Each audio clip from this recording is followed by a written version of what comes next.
We spent quite a bit of time on trigonometry, right triangle trig, and so now we're ready to wrap it up. So I have an opener for you. Once again, as you go through, as you listen to the notes, I would have download the PDF for the skeleton notes and hit pause and try and work out stuff before I go through and explain it. So here's our opener. Donald is standing 30 feet from a tower. The angle of elevation to his line of sight to the top of the tower is 42 degrees. If he is about 6 feet tall, how tall is the tower? Alright, so I drew a picture for you, and if you didn't have the picture, that would make it a lot more difficult. But a couple of things for you to realize. First of all, angle of elevation, that means from a horizontal line, looking upward, that's the angle of elevation. So that's your 42 degrees. Now, the tower is actually this entire segment here. It's more than just the leg of the right triangle. So what we're going to have to do is figure out this part, maybe we'll call that x, and then we're going to have to add 6 to that to get what the total height of the tower is, because he's standing and he's 6 feet off the ground.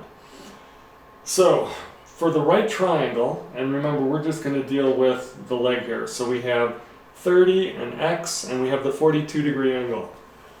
So the first thing we learned to do in this unit was to label all the sides of the right triangle with reference to one of the acute angles. So the hypotenuse is always across from the right angle. The side that's across from our angle is the opposite, so x is the opposite side, opposite leg.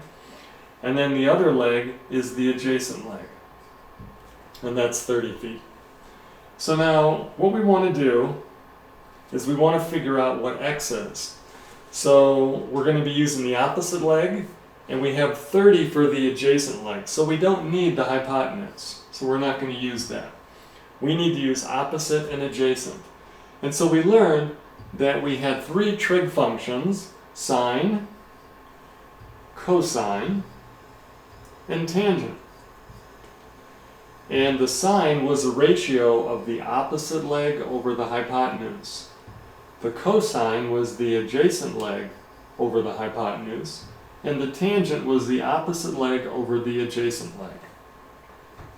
So we're using the opposite and adjacent, which means we're going to be using the tangent function.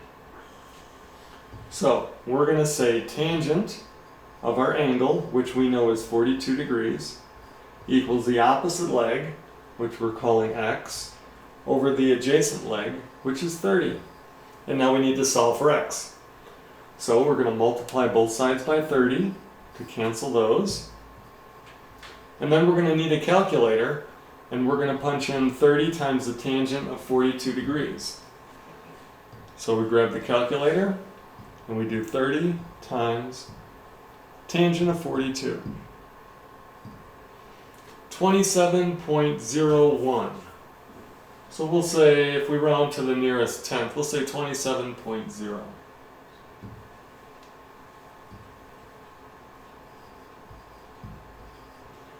And remember, everything here is in feet for the lengths of our sides, so that's 27.0 feet. Now the question was, how tall is the tower? So we're going to have to add 6 to that. So it's approximately 33 feet is our answer. Okay, so let's go through a few review problems. Here's a right triangle. Find the sine, the cosine, tangent of those different angles. So the first thing you should notice is that you only have 2 of the 3 sides of the triangle. So we need to find one of the missing sides. So let's call this A. Now, from the Pythagorean theorem, we know that a squared plus 9 squared equals 41 squared. So the 2 legs are the ones that you square and add together, and the hypotenuse is always by itself. And I don't know why I wrote a 0 there. 41 squared. Alright, so when you solve this, when you do 41 times 41, and then you're going to subtract 9 squared, which is 81, and then you're going to take the square root, it turns out that that missing side has length 40. So now we know all the sides of our triangle. just to show you on the calculator how I got that. I did 41 squared minus 9 squared, and then I took the square root of that answer, and there's your 40. Okay, so now we're ready to find all the ratios. What's the sine of angle G? So remember, let's mark the angle, label your sides. So this is the hypotenuse all the time. The opposite leg from G is 40, and the adjacent leg is 9. All right, we want the sine of G. The sine is opposite over hypotenuse, so 40 over 41. We're going to leave it as a fraction. We don't want to divide it in the calculator and get a decimal, and then we have to round our answer. So we'll just leave it like that. And remember, if your fraction can be reduced, reduce your fraction, but this one can't. Now I'm going to skip cosine of O because I want to go down to tangent of G, since I already have everything labeled for angle G. So tangent of G is going to be opposite over adjacent, so that'll be 40 over 9. Once again, I can't reduce that, so we're done. Alright, now we're going to deal with angle O. So now I have to relabel my sides. So now we're looking at this angle here, and for that angle, 41 is still the hypotenuse, but now the opposite leg is over here, and the adjacent leg is there. Alright, so now we're doing the cosine of O, which is adjacent over hypotenuse, so that's going to be 40 over 41. It's no coincidence that the cosine of O is equal to the sine of G. Because remember, we switched the opposite and adjacent. So when the sine was opposite over hypotenuse, and then we switched them, now for angle O, that side which was opposite is now adjacent over hypotenuse, so we get the same answer. So a fun fact, the sine of an angle equals the cosine of the complement of the angle. You'll learn more about that next year. All right, let's look at another example.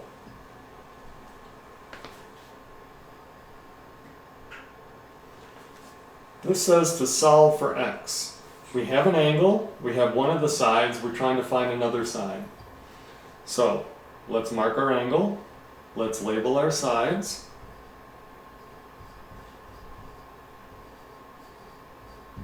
And now let's figure out which trig function to use. We don't have anything for opposite, so we're going to want to use the adjacent and the hypotenuse. Well, that's the cosine function. So you're going to write cosine of the angle, 38 degrees, equals adjacent, x, over the hypotenuse, which is 12. We're going to multiply both sides by 12, and then we're going to have to grab our calculator and do 12 times the cosine of 38.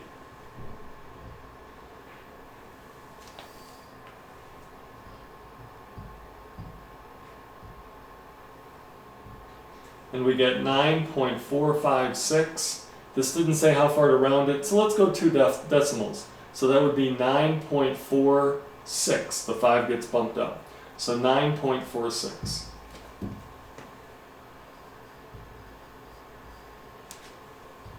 And I always like to put approximately when we're rounding. Solve for x, the direction said solve for x. We've done that, so we're done. All right, let's look at another one. Solve for w. Well, we don't know the angle, but we know 2 of the sides. Could we find the third side? Sure, but we don't need to. We have 2 sides, so that's going to be enough. So here's the angle. We mark the angle. This is the opposite leg. This is the adjacent leg.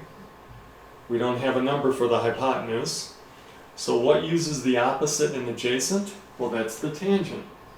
So we're going to say tangent of the angle, which we don't know this time, is equal to the opposite over the adjacent. Now I could reduce that, but there's no need to. So now how do we figure out what w is? Well, we have to get rid of the tangent. How did we get rid of the tangent? We used what's called the inverse tangent, and so we take the inverse tangent of the other side of the fraction, and on the calculator, when I punch that in, that will give me the angle whose tangent is equal to 6 over 8. So now we grab the calculator once more. And we hit second tangent. And then type in 6 divided by 8. And now it'll give us an angle. 36.86. If I round to the nearest tenth, that would be 36.9. And it's an angle. So 36.9 degrees.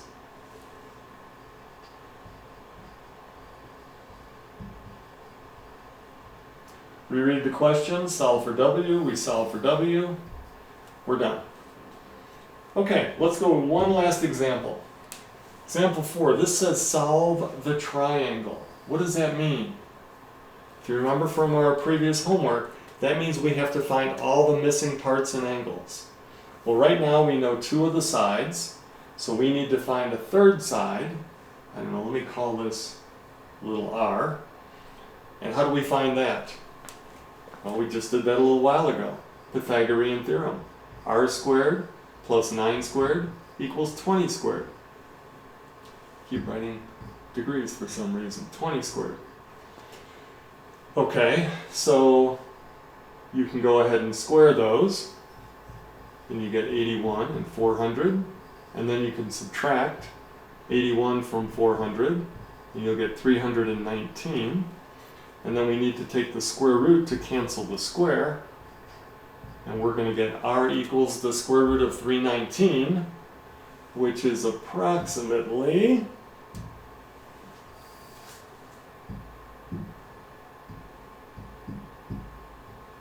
17.86. 17.86. Okay, so now we have all the sides.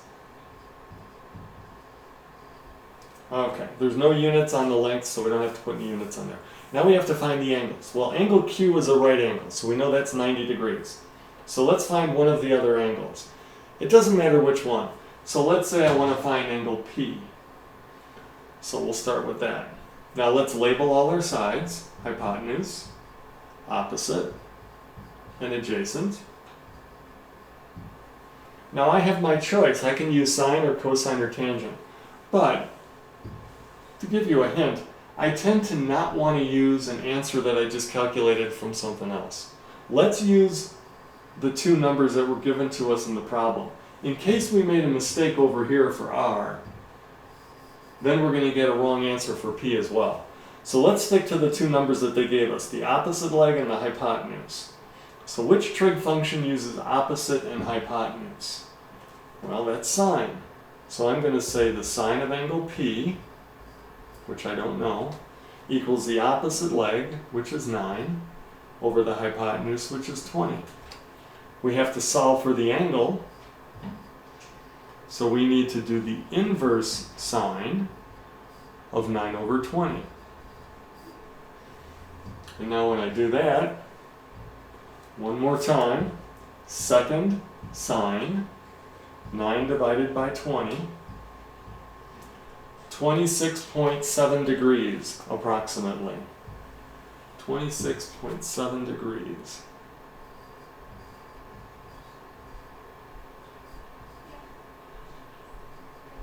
That's the measure of angle P. Okay, so this is 26.7 degrees. Now I have to find angle R. Well, I could do the same process. I could use maybe cosine of R equals 9 over 20. But I don't have to, because I remember the fact that in a triangle, all the angles add up to 180.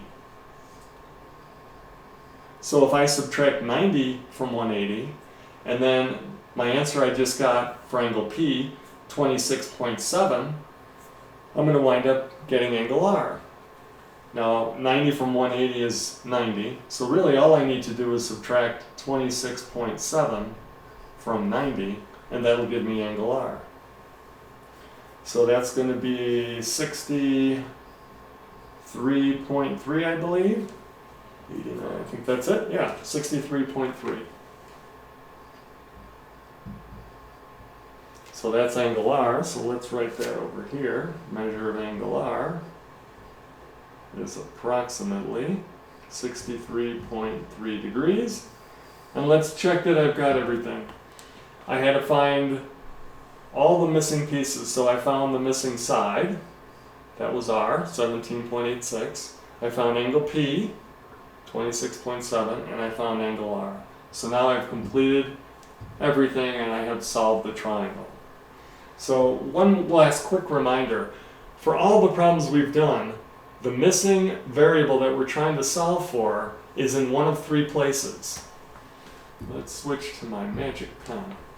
So either it's going to be here, inside the sine or cosine or tangent function, and when that's the case, we do the inverse sine of the other side.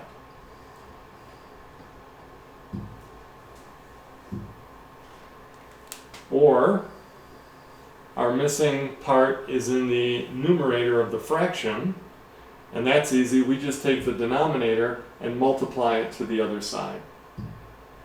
And lastly, maybe what we're missing is in the denominator of our fraction, and with some algebra, essentially what we wind up doing is just switching the trig function here, let me circle it, we wound up switching this with this, and that gave us this, and then we just did 22 divided by sine of 52. So those are the three different ways you should be able to solve an equation. Okay, so I've got a review worksheet for you. You can work through that. I've also posted the answers to worksheet 7, so you can check your work on that. And then we are done with this unit.